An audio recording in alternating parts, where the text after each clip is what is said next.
And then applications for exothermic and endothermic processes.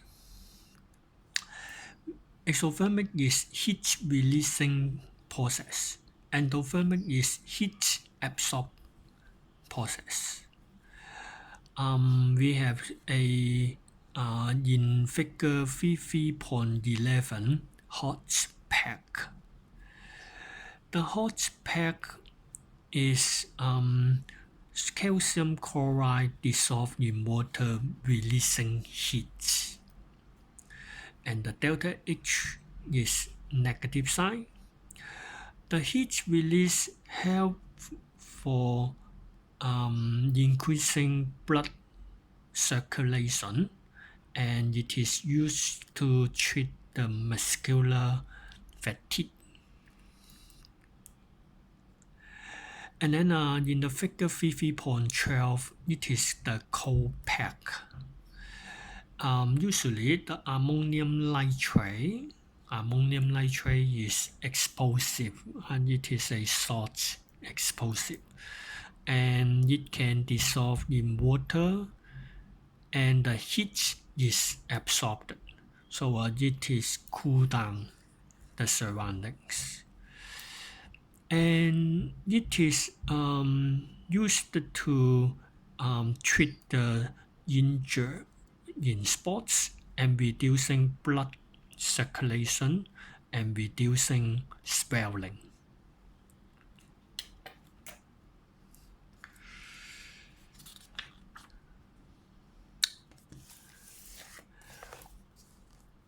The self-heating coffee, it has calcium oxide, and the calcium oxide absorbs water from calcium hydroxide ion and releasing heat, and the heat enough to warm the coffee.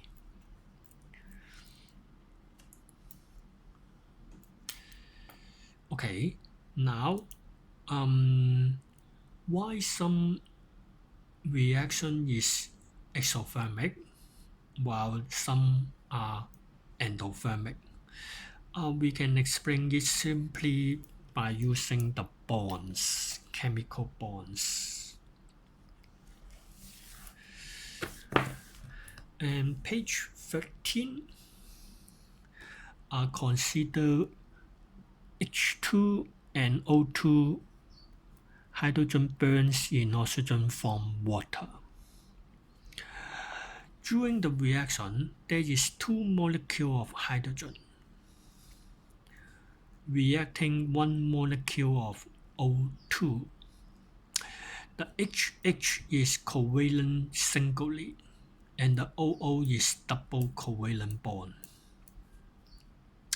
So first of all, when you want to react hydrogen and oxygen, you need to break the original covalent bonds. There are two HH single covalent bond broken, and there is one double covalent bond in the oxygen molecule broken. And this process, you need to have energy to break the bond, to separate the atoms far apart. And then the atoms, they rearrange from molecule water. There are two water molecules formed at the end of reaction. One oxygen joined to two H atoms. There are four OH covalent bonds formed, and the bond formation is energy releasing process. So the first process is the energy required to break the covalent bond, and the next process is the energy released to form new covalent bond. Compare the two processes.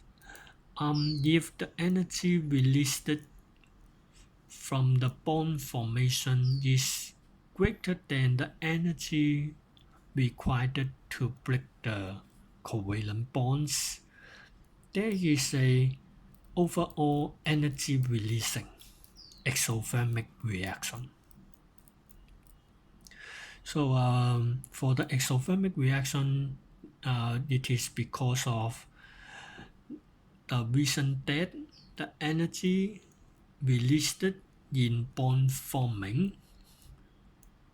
is greater than the energy required to break the bond. And then if the energy required to break the bond is greater than the energy released in bond formation, then it is the endothermic reaction. You simply look at the graph. The y-axis is the enthalpy. The energy required to break the bond is greater than the energy that is released from the formation of new bonds. So the overall of the reaction is endothermic. Energy is absorbed. And the example is ammonia decomposed into elements nitrogen and hydrogen, in which 6 NH covalent bonds are broken, and 1 N triple covalent bond and 3 single hydrogen bonds are formed.